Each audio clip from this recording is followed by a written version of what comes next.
The best prescription for earthquakes is long-term preparedness and mitigation. Earthquakes are generally falls into the category of what we call short fuse events. You never know when they are coming.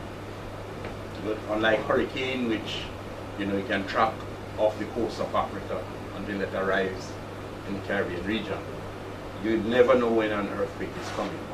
So the best thing to do to safeguard against earthquakes is to mitigate by improving your building standards through building codes, improving your development standards by identifying areas that are prone to more ground shaking, and choose not to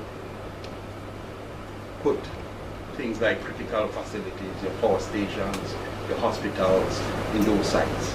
This message has been brought to you by the Office of Disaster Management and the Ministry of National Security.